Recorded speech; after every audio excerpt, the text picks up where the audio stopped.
heroes and there are legends. Heroes come and go. Legends never die.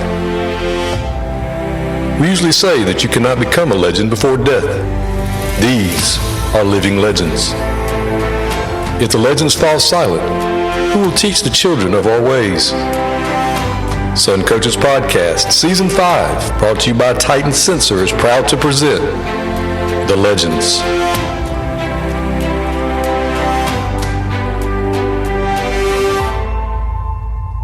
Sun Coaches is proud to partner with Titan Sports for the next 4 seasons on Sun Coaches Podcast. Titan GPS delivers technological superiority and improved player performance through wearable GPS made for high school football and strength and conditioning. From speed training to athlete recruit to workload enhancement, Titan is the easy-to-use yet comprehensive GPS tool to get it done. There's no minimum to get started, and Titan will walk you through every step to success. Message us on X at Titan Sensor to learn more and get in touch. Welcome to Sun Coaches Podcast, Season 5, the Legends Series. And today I've got one of my favorite guys. I got to work with him when I was first breaking into coaching. He's got a 78.6% winning percentage, only 18 years as a head coach, taking 4 different teams to at least the semifinals, won 2 state championships. Coach Franklin Stevens, thanks for being with me. No problem. Appreciate you having me. Well, Coach, I know some of your story, but share with us. I know you grew up in Burke County, and it's made up of a bunch of little towns. So tell everybody where you grew up. Well, I grew up, as you said, in Burke County, and it's very rural. As you said, the small little towns that we have. You experienced it when you were here. We got Keysville, Gulf, Midville, Sardis, Girard, Alexander. Then you got some other places, they just got some names, but like a lot of these small counties, you just got a lot of little communities out there. But at the same time, I grew up in the middle of nowhere. My address always says Keysville, but it's about 12 minutes outside of Waynesboro, probably about 8 minutes from Keysville, a couple minutes from Gulf. So it's really out in the middle of nowhere on a dirt road. And your parents, didn't your dad farm? Yeah, my dad was a deputy sheriff and he was a farmer. And really, when you're growing up, you really hate doing all that stuff you have to do on the farm, especially when, you got a lot of friends and things, they're doing other stuff, which a lot of it had to be, it's probably a bunch of nothing. But at the same time, when I got older, I could start really appreciating what I learned from my dad and being raised on the farm. And you went to Burke County High School, consolidated while you were in elementary school or middle school, or actually no, I was my freshman class was the first group into the new high school. I bet that was a miss. Well, honestly, as a freshman, I don't remember a lot just because you're playing football and I mean, life is life. You don't think none of it. Just that all of a sudden, you've been in those small buildings and you go into that new high school. And it's an unbelievable facility. I'm talking about unbelievable facility. And it's just so large. You're just trying to find your way through it and navigate through it. And it worked itself out. I like to think that I had a good career there. I met a lot of great people. And that's one of the things that since I've been a head coach, I've been fortunate to meet a lot of great people. And it was, like I said, it was a pretty good experience. It was high school. Who was your high school football coach? I had 2 high school football coaches. My 9th and 10th grade year was a guy named David Franks. And our defensive coordinator, you may be very familiar with him, it was C.B. Cornett. Okay. And, that was our weight room guy. Man, I'm telling you now, there's a lot of stories about C.B. Cornett. But one thing that I can appreciate from him, and even when we played them, when I became a head coach, he was at Westside Macon, and that those guys were going to be strong. And we were a strong football team during those times. And after my sophomore year, they got let go. And a guy named Tom Temple came in. You may have heard of Coach Temple. He came in, and I played up under him my junior, senior year. So did you do anything other than football, or were you just a football player? I did track. I threw the shot and disc and track. During those days, we didn't have wrestling. If we'd had wrestling, I probably would have wrestled, but we didn't have that, so it was track. Wasn't a basketball guy, wasn't a baseball guy. I enjoyed throwing the shot and disc and track. And you went on to play at Georgia Southern. That is correct. I got an opportunity in 1991.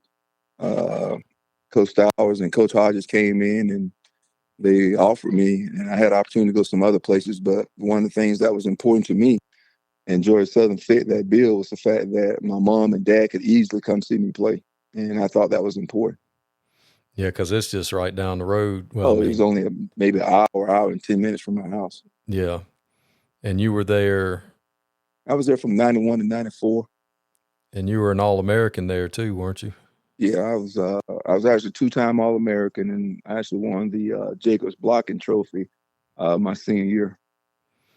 And Coach Hodges was your position coach? Yeah, he was my position coach. And the great thing at that time was, Coach Hodges was old school hard. Now, you get a lot of folks talking about being hard and all this toughness and all this kind of stuff, and I just think they're clueless. And when you deal with Coach Hodges, he put a different type of toughness, a different type of hard, a different edge on you. And at that time, he became like a surrogate father. Like a lot of coaches do. I had a dad, and I had a great dad, but as far as having somebody that in day to day, my dad was in my life day to day. So all of a sudden to go somewhere and you had structure, but you didn't have that daddy structure. I think he did a great job kind of filling that role during those times. And that's where you met all the guys that I've met over the years, because a lot of you guys ended up being high school football coaches and played with those guys. And at Georgia Southern, yeah. that blue, that Eagle Pride and all that group down there. There's so many of you guys that have gone on to be successful high school coaches. And I have no idea how many guys from, those teams, I should say during the era in which I played, there's some guys who came out there, but just during that era, there's a lot of guys out there. They coached football at some point and moved on into administration. And, a lot of those guys, they're knocking on that retirement time now. Yeah. Makes me wonder what I was thinking about. Where did I go wrong? So life is about choices. Well, yeah, you're right. I don't have anybody to blame but myself for that. But so you go there, and did you have any opportunity to play at the next level after college? I got an opportunity after college. I got an opportunity to try out with the St. Louis Rams. I went to camp with them and ended up getting cut. Then I went back and finished up my degree. And after I finished up my degree, I was trying to figure out what I was going to do. And honestly, it was Coach Hodges. He sat down and he told me, he said, well, there's a guy in Burke County. He just got the job. You need to go talk with him. And that was Mike Valor. And I went in and talked with Valor. And, he offered me a job. I was going to have to go to an alternative certification program at that time. It's called Fast Track. It wasn't the TAPS and all the different things you hear now, but it was called Fast Track. And I spent almost 2 years in that program and got my teacher certification. Yeah, Coach Valor kind of gave me the start. Yeah, I ask people all the time. I'm like, well, did you know you wanted to be a coach, or did you major in something else and got in the wrong line? Or I was a criminal justice major, and I had did an internship with the parole board down in Statesboro, and I was actually going to move into that direction, some form, some fashion. And like I said, I sat down with Coach Hodges, was getting ready to try to make a decision on applying for jobs and getting jobs, and he told me, he said, hey, and what happened back then, you were on the quarter system. So Georgia Southern, we would go from, we'll go from August to December, and then we'll go from January to March, and then we'll pick up in March and finish up in May. Well, I finished all my requirements. My last internship lasted from January to March. And like I said, I think it was in March I talked with him. And Coach Valor just so happened he was getting a job in Burke County. And after the conversation with Coach Hodges, I was a guy that can follow instructions. So I went in and talked to Valor, had a great conversation with him, and ended up getting a job and moving to coaching. And what year was that? That was 1996. 96 with Valor. So you were on the staff when they took the point, made them re-kick the extra point down in Thomas County Central with Joe Burns. Yes.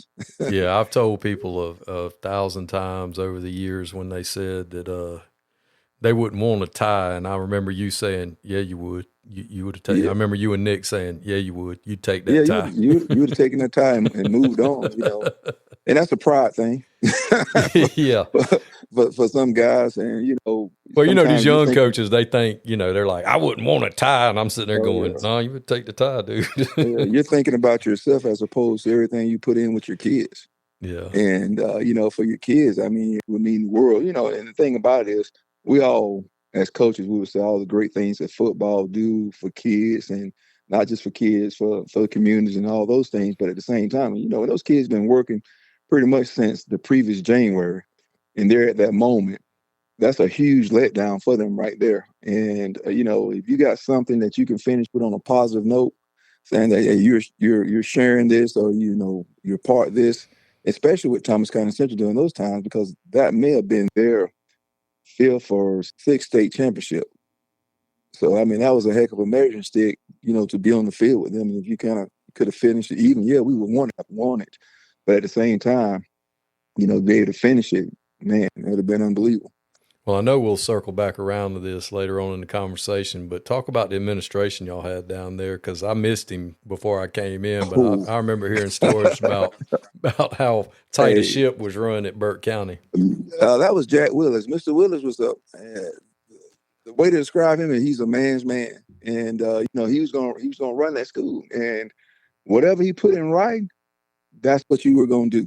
And a lot of the issues and things, and a lot of people say, well, those things wouldn't work this day. And you never know, because what happens is people get used to it, and it becomes a way of life. But as far as running a school, he ran an unbelievable school, and he was a great guy to work for.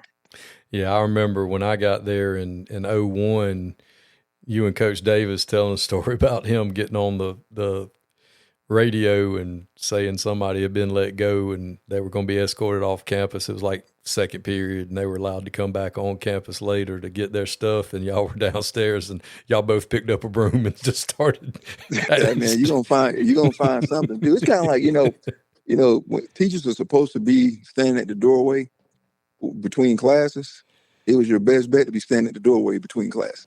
That's the only thing I'm gonna say about that. Oh yeah. And that's when I met up with y'all in 01 when Coach Davis got the head coaching job. And I've told people this a million times. I'm like, y'all aren't going to believe this, but Coach Stevens was our defensive coordinator and the offensive line coach at the same time. And they're like, really? I'm like, no, really. And he was really good at both things. I was like, it was crazy. I'd never seen that combination before. In Camden, 2 years, I was the defensive coordinator and helped with offensive line. Yeah, that's insane. Yeah, so it can happen. And it just comes from, like I said, you start going back to that farm, and it's just a thing of work ethic. And that's what it is. When you start I look at my career, and I've been blessed by the good Lord, but I tell you, the one thing that I learned from my mom and my dad, and I got a good buddy, we talk about it all the time, it's just that work ethic. And I truly believe that, if you possess work ethic, that you can beat a lot of people now, because most people are just not willing to do it. They talk about it. They like to hear about it, and they really like to hear themselves talk about it. But when it comes down to it, they don't really want to do it. They don't really want to make that commitment to day in and day out in doing it. And I just believe that if you're willing to outwork people, you can have success. I also remember being over there, I learned so much from y'all. And we had bonfire the last night of camp. We let the seniors stand up and say whatever they wanted to. And I've told people this story again, another story. There's so many stories from there. But I remember you were just laid down, propped up, and you were chewing on a toothpick, and those kids the seniors stand up, and y'all let them say whatever they wanted to say.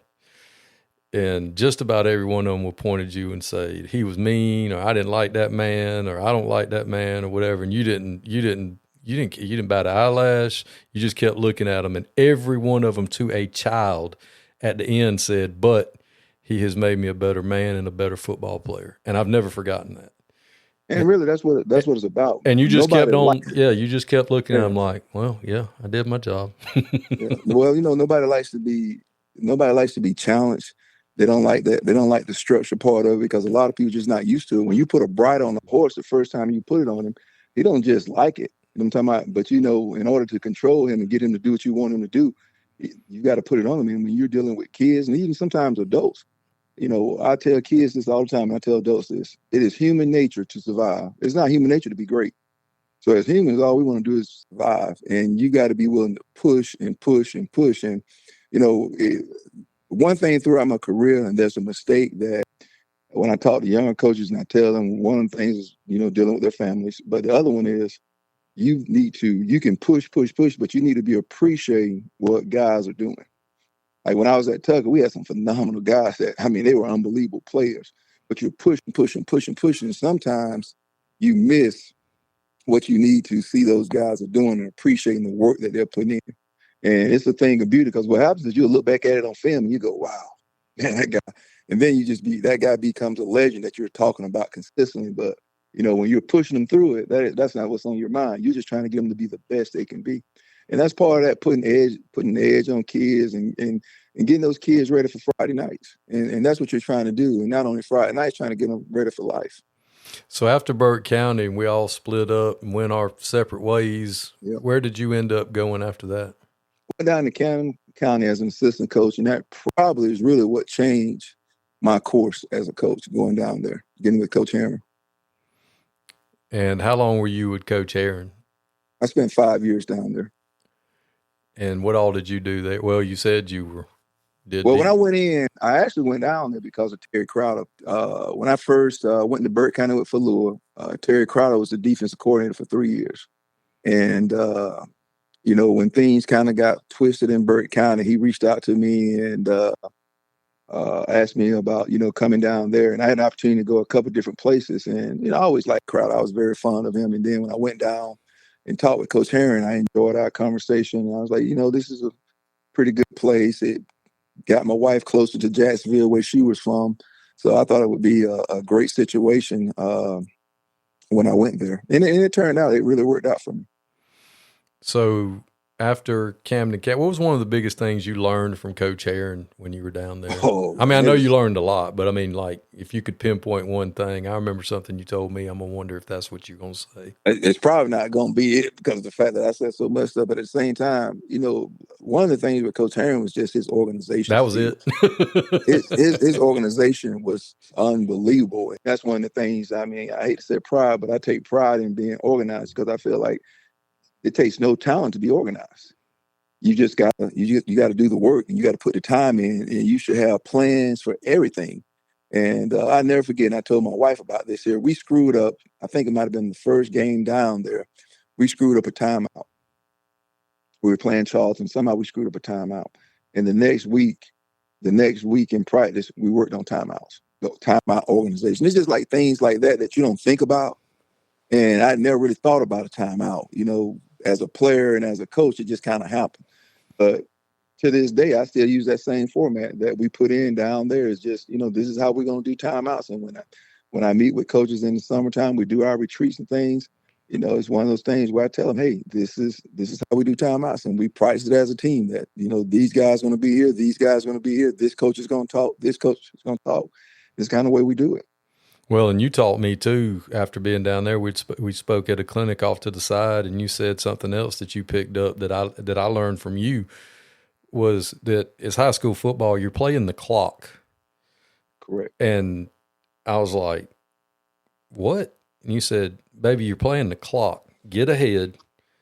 And they're playing the clock, because at some point in time, it's going to hit zeros. And all you got to do is have one more than they do. And if you learn how to play the clock, you can figure the rest out. Oh, yeah. That's the thing that we learned is, how to win games. And, Coach Herron, one of the other big things, he had so much stuff you can learn from him, but he would say more people lose games than win games. And if you start watching football, and I've heard Kirby Smart up at Georgia talk about it all the time, about managing games and the things that happen within games, playing the games within games. But you'll watch a lot of people find ways to lose games. They just find a way, whether it's clock mismanagement, personnel mismanagement, they'll find a way to lose a game. And one of the things I think that we took pride in down there is, how to win games. And, one of those things was being good on defense. And I can't say much. I was talking to Coach Youngblood earlier, and I was like, golly, man, this year, we struggled on defense. We were just kind of outscoring people. But you build up that lead, and you want to try to get a lead, or you're trying to keep it close and just figure out how to win the game. But, a lot of people think that, when you get a lead, yeah, you want to keep your foot on the pedal, but you don't really want to have to take chances anymore. You want to just be a base team. And I can't tell people what's going to work for them, but our goal is to be a base team, do things what we need to do, run the clock, play football. And Coach Henry used to tell us all the time, hey, any offensive possession is a good possession if it ends in a kick. If you can kick the ball, whether it's extra point, field goal, punt it, at the end of possession, then you got a chance to have good offense. Don't beat your defense by playing bad on offense. And we learned the value of special teams and defense. So you parlayed, is this after Camden? Is this when you got your first head coaching job? Yes, correct. And honestly, it's one of those things that I kind of just walked into because at that time I was extremely happy in Camden. Me and my wife, we had just built the house. We had been in our house 10 months. We had built a house, and like I said, we love the situation. We love the area, and I got a call about Tucker, and I was really very apprehensive about it because of the fact that it's not something I thought I was ready to do. I really wanted to do, and I'll never forget. Me and my wife, we were going through we were working on our dissertations, and she was up late working on hers, and she came in and she woke me up. I was asleep. She woke me up and she told me, she said, well, you need to apply for the Tucker job. And I was like, why? She's like, because I don't want to hear you saying, I wish this and I should have this and all these different things. And it was the last day, and I called the principal up there and told him I was going to apply. And he's like, you got such and such time. Go ahead on and get your stuff in. And the rest is kind of history. And Coach Henry was very supportive in regards to moving on as well. So your first day at Tucker, first time you walk in at Tucker, what's the first thing you wanted to establish and get right? Your first head coaching job, you walk in, what's something you knew from what you'd learned at all your stops so far that you knew, all right, if we're going to get this thing where it needs to be or the way I want it to be, what's got to be first? Was it weight room? Was it staff? What was your first goal to get checked off the list? Meet the players in discipline. Because when I walked into the locker room, I realized there were some issues. And what I mean by that is the locker room was not the way it needed to be. And one of the first things we need to do was get the locker room in order, because that's where, your players spend a lot of the time. And I had to watch some film, and I knew that if we could they were athletic, and, everybody's going to go down the line, sophomores, juniors, seniors, this kid is going. And I knew we had a great group of kids coming back, and we were adding one. And I was like, we got a chance to be pretty dang good. And then all of a sudden I began to focus on trying to get coaches in, as well as, we were trying to run. I think I got the job. I remember April, might have been 18th was my first, I think it was the day I accepted the job. I got the job, but spring practice was 2-3 weeks away. And we had started those morning agility exercises down in Canham. And I knew that's something I wanted to get done at Tucker because of the fact that I kind of saw how it transformed us at McKeitron and what it did for us at Burke. So I knew that was important, but we didn't have a lot of time. So I had to get coaches coached up because we were getting ready to go to 2 new systems. We were getting ready to go to the wing tee, and we were getting ready to go to a 3-3-5 defense. Well, here's the thing about it, and that's kind of interesting. I didn't have a wing tee guy. I was the wing tee guy. So I was a defensive coordinator in Camden. I had learned the wing tee, and here's something that Coach Aaron did that taught me the wing tee.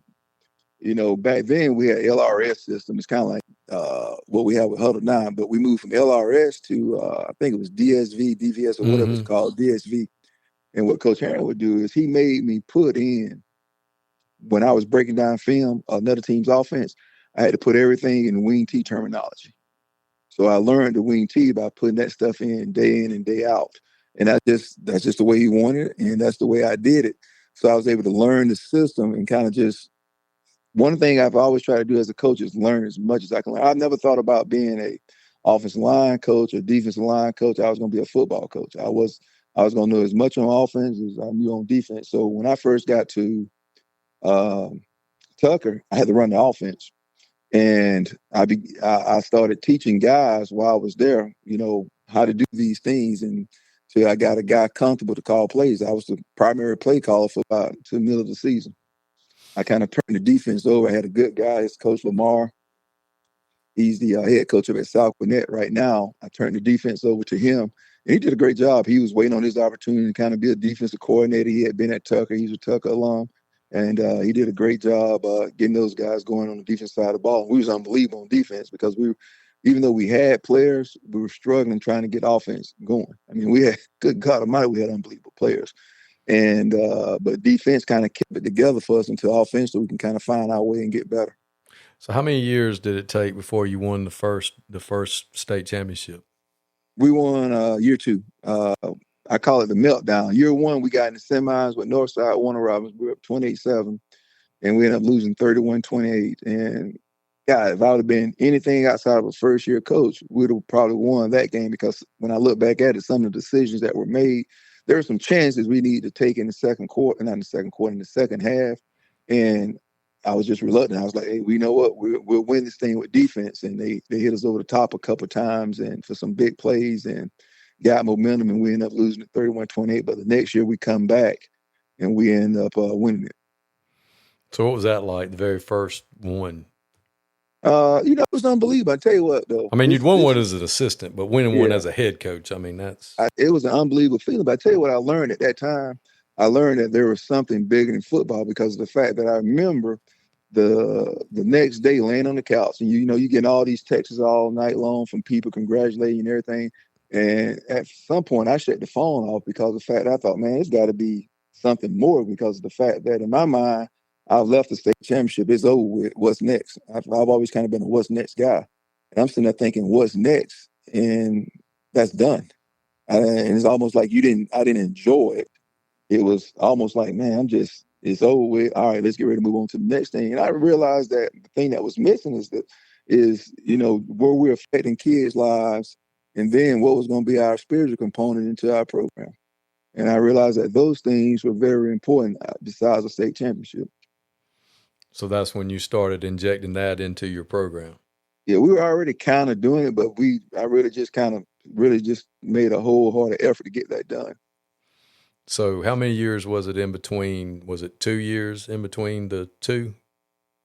Yes, the next year we ended up 9-3, got beat by Sandy Creek, and man, I still, when I talk about that Sandy Creek game, Chip, they did a great job. Coach Walker, they did a phenomenal job. But we lose that game, and we do not give up a defensive touchdown. We gave up a fumble on a kickoff, and they ran it back for a touchdown. They return a punt, and then we snap the ball over the dang punter's head, and they get enough yards to kick a field goal, and they win 17-14. Yeah. Yeah, so I thought we had a chance, and I remember talking to Chip about it. Whoever won that game was going to have a chance to win the state championship. And fortunate for them, they won. They found a way to score more points that night. And then the next year was the year y'all won it, where you got mollywopped by Marist in the regular season and came back and got them. That was 08 where we got. Oh, that was the first one. Yeah, the first one we got beat to death by Marist on TV. And it was a beating. I'm talking about it was 38-0. And I'm talking about, when I say a beating, it was a thorough beating. And, we got better. We weren't healthy in 08. And I think game 6. I'm wrong. It was Southwest DeKalb. So it was game 8-9. We finally got everybody back. And we lost one in the defensive line. We lost him for the year, third play of the game. He gets leg whipped against Brunswick first game, and we lose him. But we've got guys just banged up, hurt. We got guys out. And game 9, we got them all back. Everybody finally got back. And all of a sudden, you can just kind of see us taking off. We start getting better and better and better and better. And next thing you know, we're down there in the quarterfinals with Westside Macon, CB Cornett. And it was Coach Davis was the head coach, but CB coached on that staff. And we go down to Westside Macon, they're the number 1 team in the state. And they've been beating people to death. And they've been sitting down at the half. And we thought, hey, you know what? We go down here and keep this thing close. We got a chance of winning it because they ain't been pressed. And we go down there, and our guys, they perform. And I think we end up winning that game 30-20, something like that. And then the second was when y'all beat Lovejoy. Yeah. But before that, though, we have some more heartache. God Almighty, no, we're in 10, we were freaking unbelievable. I mean, I'm talking about and it was a learning lesson. I think there's a lot of things that you've got to learn in the learning lesson. And in 10 was this, and my wife taught me this one right here. In 10, we were good. And when I say good, I'm talking about we were dang good. We had players all over the freaking place, and they could play. Even the guys who physically may not look the way you want them, they could play, and they thought they were supposed to win. And we're in that game against Stars Mill, and we get a holding call, get a touchdown back. We got a freeze call on 4th and short, and lineman jumped. I'm like, where are you going? It's not even a play call. So we were just doing stupid stuff. But at the end of the game, we made the play that we need to make to win the game. All we got to do is kill the clock. That's right. It's 2 minutes or so left to go in the game. We run our best play with our best player, and he spins fighting for yards, and that ball pops up in the air. Three plays later, 51 yards, they're in the end zone. They win the game 20-19 in the semis. And I can't get out of bed. I'm so miserable the next day, disappointed, just because I knew we were going to win. I mean, we got dang good. And my wife, she said, I don't know what's wrong with you. Y'all been doing that stuff all year long. And she was right. We had been getting inopportune penalties, but we were good enough to overcome it. That night against against Stars Mill, we were not good enough to overcome it, and it got us. And that's when all of a sudden I used to pay attention to details, and I was a very detailed person, but that really heightened me on the details. I'm talking about everything. And the next year we come back and we run the table. We go 15-0 and win it. So after Tucker, a massive success, you're skyrocketing, and you've won the quickest to 100, all that stuff. What made you decide to head to Lamar County? Well, the thing about Tucker, after being in Burke County and being in Camden County, you knew that there was better things out there. And what I mean, I'm talking about class schedule. I'm talking about just the resources. And we didn't have them at Tucker. We had the resources at Tucker were the kids. But, you having to get on a bus every week and go to a stadium. We couldn't get all our kids in weight training. I was kind of fighting that. The other thing was you couldn't really pay coaches. There was a lot of 6:00 mornings trying to get kids to, in to lift weights, putting a lot more, taxing coaches, taxing the program. We did all those things. It was just one of those things, whereas, like I said, everything that we did, we had to fundraise for it. Well, I came from Burke County and Camden County, where Coach Herring walks in and said, "Hey, what do y'all want? What toys you want, sleds, what kind of equipment you want?" And Burke County, we didn't fundraise for no player packs and all that kind of stuff. We didn't have to fundraise to try to pay coaches. We had it. And then financially, I didn't think that, the financial resources were very good for coaches as well as myself. And I knew it was better out there. And honestly, I couldn't get a job. I mean, I applied for a couple of jobs, but I couldn't get a job. The 1-2 jobs I was offered, I was like, there's no need to me taking those jobs. I stay here at Tucker before I go to those places. And my old roommate, he's the principal down at Lamar County, and he lost his coach, Coach Strickland. He told me, he said, "Hey man, you know what? I want you to come down and check out Lamar." And I really didn't even know where Lamar was. I had been through it on I-16, kind of going back and forth to Atlanta when I was in Statesboro. But as far as knowing where it was, I had no idea where anything about Lamar. And I go down and I kind of look at it and I look around and it's like, well, you know what? One good thing about it is it's a single system. We're finally going to have some resources. I watched some film and knew, once again, sophomores, juniors. I was like, hey, we're going to have some good players right here over the next couple of years. But I knew, and I had a good principal at Tucker, Mr. Jackson. He was great to work for. But I knew Derek, the principal, Derek Austin, and he's the superintendent down at Putnam now. I knew that he was a football guy, former guy who played at Southern. He's a guy that coached at Waco with Tomberlin, and he was going to be your principal. And his sons were playing football. So I knew it was going to be important, and I knew we would be able to get the things I thought we needed to be successful. And we did. We have a 2-year run where we go to the semifinals, and then the next year we get beaten in the state championship by Lovett. So it's the second school you've taken to the finals. Correct. And you get to coach your roommates. Well, he's your boss, and you get to coach his kids, and they're really good. Yeah. And great place. And so where did you end up parlaying your success at Lamar County into? From there, I went to Ware County. Down to the swamp. Yeah, went down to the swamp. And, and down there, I thought, once again, bigger stage. At that time, I thought 5A is kind of where you wanted to be because of the fact that you didn't have to deal with some of the stuff you dealt with in other places. Like I said, I felt like even in double A at that time, we were still having schools that had, different resources. You're still dealing with the city schools. And people can say whatever they want to say. You're still dealing with the city schools who got a bigger pool of kids. You're dealing with private schools who got a bigger pool of kids. Where in 5A at that time, I thought that, hey, you know what? You're kind of on an even footing with everybody. And we go down there and we have we've got some good players, and we're off to a good start. We end up going undefeated in the regular season, and dang it, we run into Mays, and we end up losing in the second round of Mays. And like I said, it's one of those things. We thought we were on track to kind of, possibly have a chance to play for the state championship, but Mays beat us that night. And then the next year we come back, and we end up getting in the semis, and we end up losing in the semis 24-16 to Glen Academy. Rocky Hidalgo. Yes. He's a dude. Yes. He's interesting. I like Coach Hidalgo. Yeah, he's a different cat. Yeah, he's kind of funny to me, but we end up, when we were coaching against each other, but at the same time, afterwards, I think that we got a mutual respect and appreciation for one another. So where'd you end up? He did a great job. Where'd you end up going after Ware County? After Ware, I ended up at McEachern.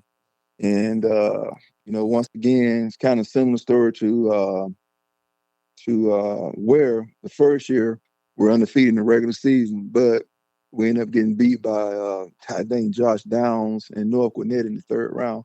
Not just Josh Downs, they had Barrett Davis. I think his name Barrett Davis, that linebacker over at Clemson now.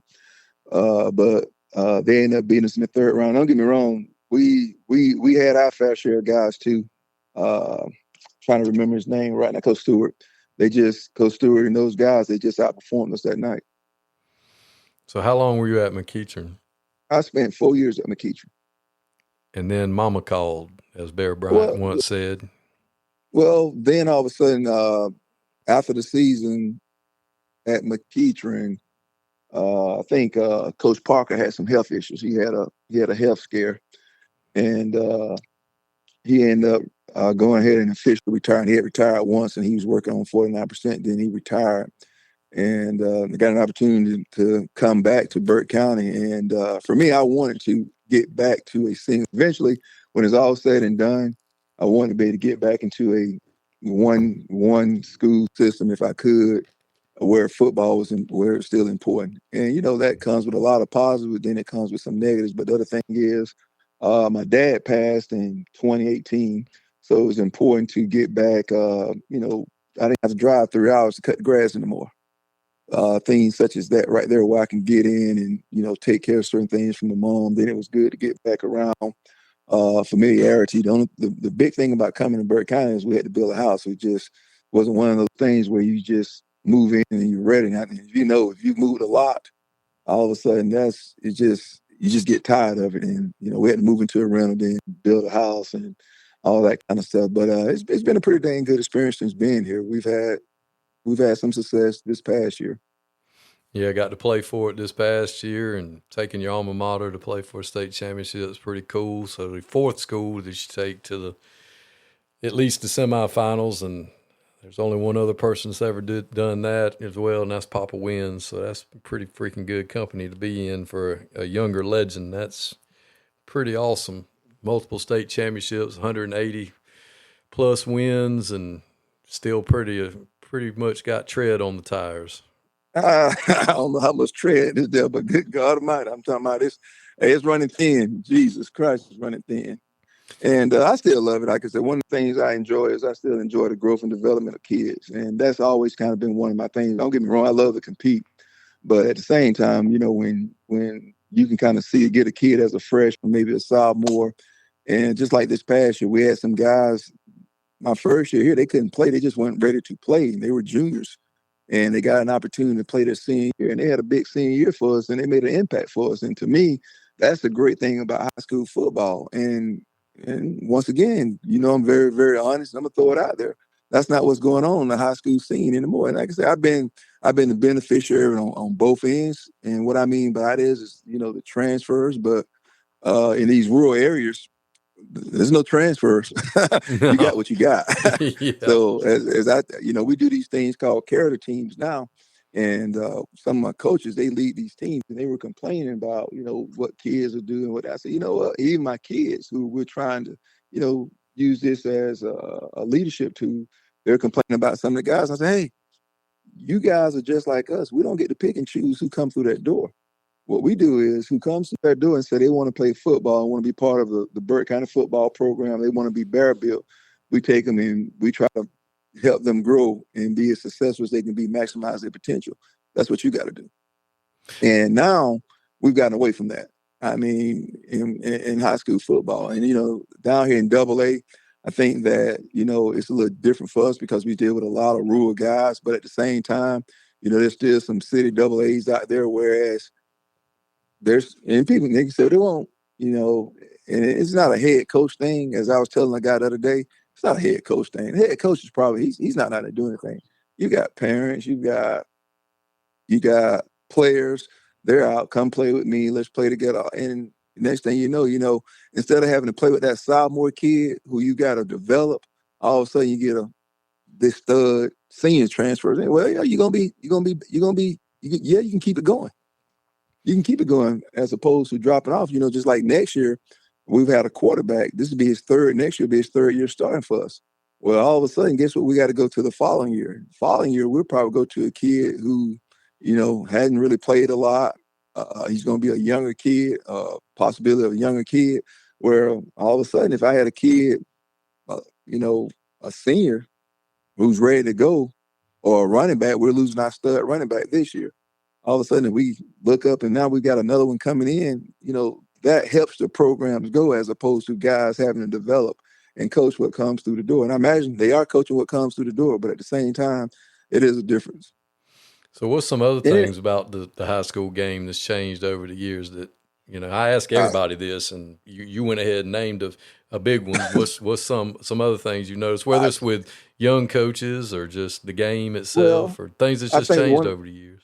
I think one of the things is the game has changed because of the fact that, there's no glory in tackling and being overly physical anymore. Everybody wants the ball in their hand and, they want to score and they want to get a highlight so they can tweet it out or put it on Twitter or put it on some type of social media. The game has been coming to the point where as you deal with a lot more selfishness now because guys, they're not playing for the team. I go back and I'll talk about one thing about Tucker. And this is just my take on Tucker. Those guys love to play for Tucker. It was something important that Tucker or whatever went across their chest. It was important. And you don't see that a lot anymore where guys, a lot of these guys, I hate to say they're mercenaries, but it's just like a mercenary. They're here for a time and they're out. You get guys, they may show up that summer and they play from the summer to December or whatever, and they're out. They're going to their college. There's nothing invested in that high school. That high school was just a place it was a stop off, and I get it. It's the same way in college and those types of things now. And I think the other thing that has changed, I think parents, they're scared for their kids to fail and go through stuff and be uncomfortable. They want to save their kid as opposed to let them go through something. We have this saying, handle hard better. Nobody wants to handle hard. When it gets hard, everybody wants to kind of shy away, tap out, find a different route, take my ball and go home or whatever. They don't want to go through hard. They don't want to be comfortable with being uncomfortable. But, when you're in our situation, like I walk around the weight room right now and I'm like, oh boy, Jesus Christ, we got to figure out a way to get it done. But somehow we've got to get our guys tougher because I've got to take this 5'8", 170-some pound guard, and he's got to deal with this 300-pound SEC kid in September. Now you may say, well, Coach, how are he going to deal with him? I don't know how he's going to deal with him, but I've got to. But he's going to have to. But yeah, I've got to get that edge on him and get that toughness on him where he's willing to keep fighting play after play after play after play. And guess what? If that 300-pounder ain't ready, and he ain't been getting out there and doing the things he needs, he's going to have some issues because of the fact that I just feel like, our guy's going to be a little bit tough and he's going to want it a little bit more because of the fact that the things that we're going to put him through, we're going to get him where he's willing to handle hard. Whereas if that guy ain't handling hard very well, hey, he's going to win some battles just on that natural 300 pound. But at the end of the day, he's going to have a long night. Ain't no doubt. And that's definitely changed for sure. Yeah, I mean, that's one thing about y'all's Tucker team, your Tucker teams. That jokers would run through your face. They would do that now. You had some kids who loved it. I mean, I'm talking about they love to play football. And that's another thing that's changed. Kids don't love to play like they used to play. I have more guys now, when you're trying to recruit at the halls and those types of things, I have more guys now. They'll tell you, hey, I want to play football, but I don't want to practice. I don't want to do the summer work. I don't want to lift the weights. Well, you can't play football. Yeah. I mean, I don't know what you can play, but you can't play football. And like I said, we're very fortunate here in Burke County that we have resources. We can do a lot of different things. But one of the big things we do is just try to invest in our players day in and day out, trying to get those guys better in everything that we do, whether it's academically and athletically, even in social pursuits. Well, so who are some of the guys over the years that you've been a head coach that you've developed, that you just, not a rivalry, but you just enjoyed competing against, or you just enjoyed going up against, whether it was respect or you just enjoyed when you looked across there, you were like, I don't know who's going to get who, but it's going to be a good one. I tell you what, I've never worried about the coach across from me. Now, I did enjoy the marriage battles with Coach Chadwick. Like I said, when I dealt with Coach Davis, and there's been some other guys, but I never really worried about, like this year with Coach Slack. We caught Coach Slack in the first round of the playoffs, and I was like, just because he was in Canada and he knew the ins and outs of Wing T. And that made me a little unsettled just because of the, I'm talking about, he understood. A lot of guys don't understand it, but I never really worried about coaches. What I try to focus on is those high school kids. And I try to figure out, how can I get my kids to dominate your kids? Because that coach, he can be saying whatever he wants on that sideline. He can do whatever he wants. But if I can get my kids to dominate your kids, it gives us the best chance to be successful. So, like I said, when it comes, I got a chance to coach my first first game in Lamar. I coached against Nick Davis, who I worked for in Burke County. So I knew that, his kids were going to be tough. They were going to be this, they were going to be that. But I didn't worry about Nick. I worried about, all right, we're playing Spalding. What do we need to do to dominate these guys? A couple of this year, I ended up coaching, and last year, I coached against Coach Youngblood up at Thompson. Youngblood played for us, and when I was in Burke County as an assistant, he was with me at Tucker. He was with me down in Ware County. And, I knew that he understood where he knew the terminology. Like I said, he knew a lot of the calls. So I was like, do we change some things? What do we want to do? But at the same time, I stopped worrying about him. I was like, all right, we're going to attack these guys. We're going to dominate with this. And that's kind of always been the philosophy. You start going back to Coach Herron. And one of the things that he used to have for us is, don't worry about who you're playing. Don't worry about that. And it was a little list of things that you focus on. And that's what I try to do, is focus on those things, stopping what they do best. Can we stop what they do best? All right, what can we do? What's going to be easy for us in these games? Like a lot of people do, it's just simple philosophies that are principles that we stick with. And you stuck with them for sure. I mean, there's no doubt about it, because the amount of success you've been able to have everywhere you've been, you obviously know what it takes to get the kids to go. Some people will say, he's old school. No, you just you have a high level of expectation. The standard is what it is. And as y'all taught me years ago, it ain't nothing personal. It's just business. Yeah, that's the point that a lot of people don't understand. They get caught up. And right now in our little weightlifting shirts that we got, hey, standards over feelings. Because kids are so feeling, I'm talking about, they get in their feelings. And, even my son, when I was coaching my son, I'm talking to my son and my daughter, I spend more time telling them that, this is not a attack on you, that I'm trying to get you to understand whatever. And, we spend a lot of time telling our kids, you're being coached. You're not being attacked. You're not being overly criticized. What you're doing is you're being coached up, and we're pointing out certain things that got to be done in order for us to be successful. You're being because corrected. you're being corrected. And like I say, they just get caught up in their feelings. And I'm like, man, when did boys get caught up in their feelings? And I tell them, everybody, all these young boys, they want to be men or young men, but I tell them, man, it's hard to be young men when you all in your feelings. So, it's just trying to get them to separate that part of it, that feeling part. And, when you're talking to a lot of them, the first thing they say, well, I feel. No, there you go. Here it comes. I believe so. Just trying to get guys to understand that, and especially in Burke County. And I told our guys this last year. I said, I didn't see Kirby fly in on no helicopter. I didn't see Key flying on no helicopter. I didn't see Coach Sweeney here. I don't see all those guys because we don't have those type of guys. And I used the example of Walmart. I said, I don't go to Walmart. If Walmart didn't have groceries and the things I need, I wouldn't go to Lowe's. I wouldn't go to Lowe's if they didn't have the things I needed. So what it means that we don't have those type of guys, but we can still have success. But we just got to have success differently. And this is the way we're going to have success. And that's kind of how we went about our day-to-day business last year. It worked out for us that, we kept winning and found our way into a state championship game. And I do believe in changing, certain things. I think that you can't get so stuck that you're unwilling to change, because there's some things I've changed through the years, whether it's system, but for the most part, what we do is what we do.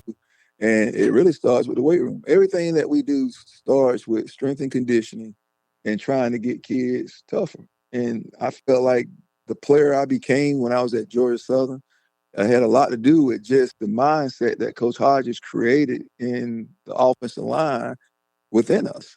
And it was a thing of just, we were going to be tougher, and there's no way that somebody's going to be tougher than us when they step between the lines. Now, it doesn't mean we're going to win every time, but you're not going to punk us out, and you're not going to be tougher than us. And we've just we build on that day in and day out. And listen, every day we're maxing in the weight room this week, and I'm on guys about it today, about, shoot, you got to be tough enough to finish the squat. Guys get in that squat rack and all of a sudden they start hurting and they don't want to push themselves on through and strain and get through it. Well, they got to learn to strain. And you've got to put them in activities and different things to get them to strain and find out about themselves. Because anybody can be on their chest and talk about it. But, everybody wants to be hard till it's time to do hard things.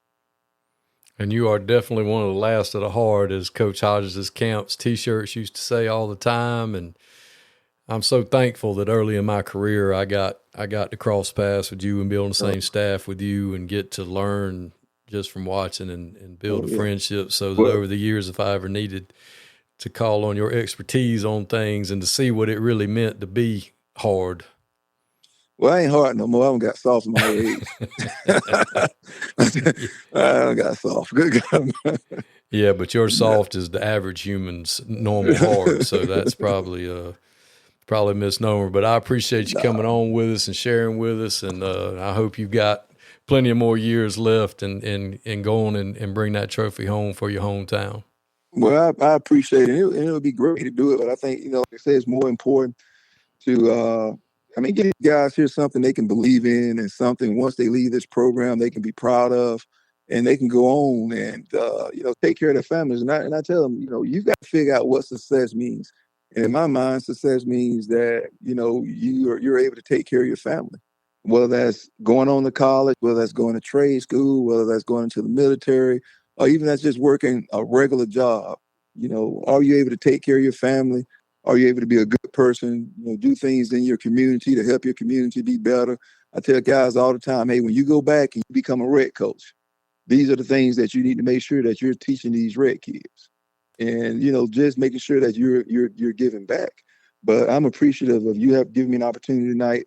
But I'm more appreciative probably of all the people I've crossed paths with who's kind of helped on this journey, because there's been a lot of coaches, a lot of parents, and especially when I was at Tucker, there was a lot of 6 o'clock mornings where his parents were bringing kids in. I'm talking about 3-4 times a week to lift weights, to do agilities. And, we still do some of the 6 o'clock stuff, but our schedules have changed in regards to how things are set up now. But there's a lot of sacrifice from a lot of people through the years to help with that success. And there's been a lot of great assistant coaches to help with it because of the fact that those guys have done a great job throughout the years. Well, Coach, I sure do appreciate you. All right. Well, I appreciate you having me.